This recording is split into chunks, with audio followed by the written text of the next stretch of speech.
আপনি কি সমস্যা হয়েছিল মা প্রথমে আপনার? প্রথমে আমার ব্লাড দেখা দিয়েছিল।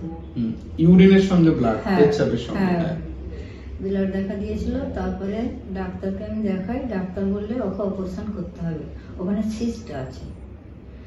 তখন আমি কি কি পরীক্ষা করা হয়েছিল আপনার? সিটি স্ক্যান হয়েছিল, হ্যাঁ। তাই তো? বুকের সিটি স্ক্যান, পেটের হ্যাঁ, সিটি হ্যাঁ, স্ক্যান। সব হয়েছিল আমার। তারপরে আমি 3 জায়গায় ডাক্তার দেখিয়েছিলাম। তারপরে ওখান দিয়ে আমাদের হাক্কানির ওখান দিয়ে হ্যাঁ। বদিয়ার রহমান, সে বললে আমার ভাই থাকে, সে বললে হাসানুর জামালের কাছে অপারেশন করো। সে অপারেশনটা করতে পারে, ভালো সাকসেসফুল হয়। আমার মা করেছিল আর খুরশিদ আলম হয়েছিল। ওখানে তুমি যাও, ওখানে গেলে পাওয়া যায়। আমি কোথায় আমি পাইনি, আমি এইখানে হয়ে ভালো হয়েছি, সুস্থ হয়েছি, সবল হয়েছি।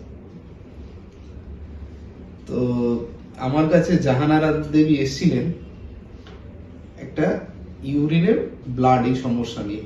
আমরা সিটি স্ক্যান করেছিলাম, করে প্রমাণ হয় কিডনিতে একটা টিউমার আছে, এবং টিউমারের সাইজ দেখে আমরা বিচার বিবেচনা করে যেটা সিদ্ধান্ত নিই, ওনার হয়তো পুরো কিডনিটাই বাদ দিতে হয়েছে অপারেশনের সময়। তো আজ থেকে 1 বছর আগে অলমোস্ট আমরা অপারেশন করেছিলাম। এখন উনি সম্পূর্ণ সুস্থ, সব কাজকর্ম করছেন বাড়ির দিক দিয়ে। আপনি কেমন আছেন এখন মা? এখন খুব ভালো আছে। বাড়ির সব কাজকর্ম সব করছেন? কাজকর্ম করছি, 3 তলে উঠতেছি, যাচ্ছি, আসছি, না কাপড় শুকোতে দিচ্ছি, সব কাজ করছি, কিচ্ছু আমার অসুবিধা নেই। এখন উনি ফলো আপে আমাদের কাছে এসেছেন।